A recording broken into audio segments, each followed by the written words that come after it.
A corrupt cop pulls over a black man for no reason, calls a racist judge to back him up, and they both think they've got him cornered. But what they don't know, this man holds a power they never saw coming.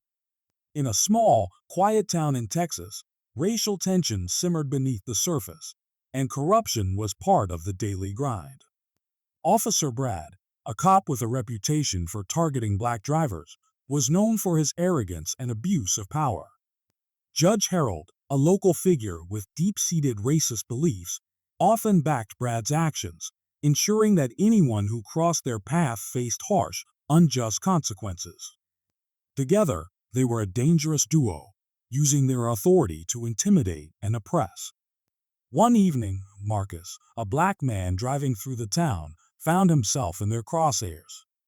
He was just passing through, minding his own business, when Brad pulled him over for no valid reason. Brad's tone was aggressive from the start, accusing Marcus of suspicious behavior without any evidence. Marcus, calm and composed, knew this wasn't about a traffic violation. It was about the color of his skin.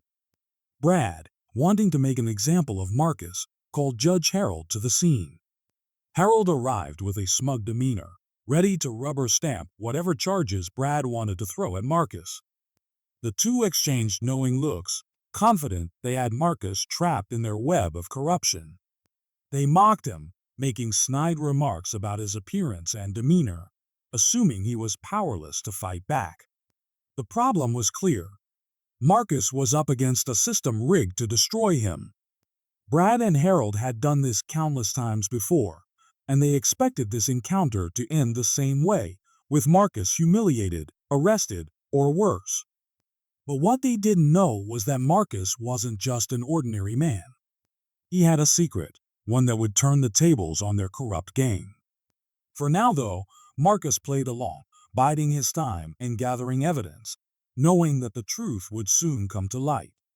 As Brad and Judge Harold continued their harassment, Marcus remained eerily calm.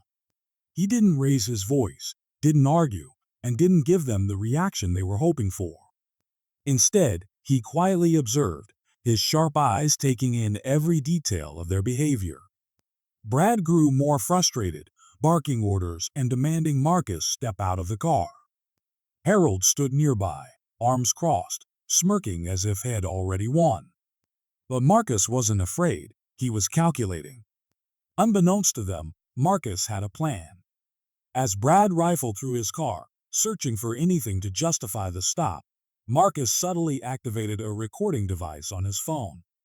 Every word, every threat, every racist remark was being captured. He knew evidence was key, and he wasn't about to let these two walk away unscathed. Meanwhile, Brad and Harold grew more confident in their dominance, unaware that Marcus was quietly dismantling their power. In a flashback, the audience learns Marcus' true identity. He wasn't just a random driver passing through town. He was Police Chief Marcus Reynolds from a major city, working undercover to investigate corruption in small towns like this one.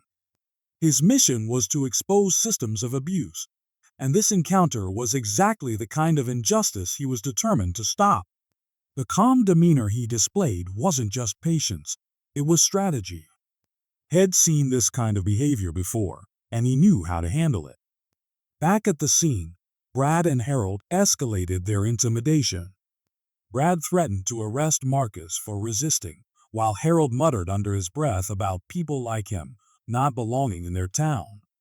Marcus, still calm, asked simple, pointed questions, forcing them to reveal their true intentions. Each answer they gave only added to the damning evidence he was collecting. The tension in the air was palpable, but Marcus never flinched. As the confrontation dragged on, Brad and Harold grew more reckless, emboldened by their belief that no one would ever hold them accountable. They laughed, made racist jokes, and even discussed how they'd teach Marcus a lesson. Little did they know, every word was being recorded, and Marcus' backup was already on the way. The trap was set, and the corrupt duo was about to learn a hard lesson about underestimating someone who refuses to back down. The tension reached its peak as Brad and Judge Harold stood over Marcus, convinced they had him right where they wanted him. Brad was mid-sentence, threatening to throw Marcus in jail for the night, when Marcus finally decided it was time to act. With a calm but firm voice, he interrupted Brad. "You might want to hold off on that," Marcus said, reaching into his jacket pocket. Brad instinctively stepped back, hand on his gun, but Marcus pulled out not a weapon, but a badge. The gleaming badge caught the light, and Brad's face went pale. "Police Chief Marcus Reynolds," Marcus announced, his voice steady and commanding. Harold's smirk vanished, replaced by a look of sheer panic. Marcus held up his phone, showing the recording still in progress. "Every word, every threat, every racist comment, it's all here. And trust me, it's going straight to the right people." Brad stammered, trying to backtrack, but it was too late. Marcus had already called in backup. Within minutes, sirens blared in the distance, and a team of officers from Marcus' department arrived on the scene. Brad and Harold stood frozen, their arrogance replaced by fear as they realized the gravity of their mistake. Marcus handed over the evidence, and his team swiftly moved in to arrest the corrupt duo. As Brad was cuffed, he glared at Marcus, muttering, "You think this changes anything? You're just one guy." Marcus leaned in slightly, his voice low but firm. "Maybe. But one guy with the truth can bring down a whole system built on lies." Harold, now in handcuffs, tried to plead his case, but no one was listening. The townspeople, who had gathered to watch the scene unfold, began to murmur among themselves. Some looked shocked, others relieved. For the first time in years, it felt like justice might actually be served in their town. Marcus stood tall, watching as Brad and Harold were led away. The weight of the moment wasn't lost on him. This wasn't just about taking down two corrupt individuals. It was about sending a message. A message that no one is above the law, and that even in the face of overwhelming injustice, standing firm and fighting back can change everything. The climax wasn't just a victory for Marcus, it was a turning point for the entire community.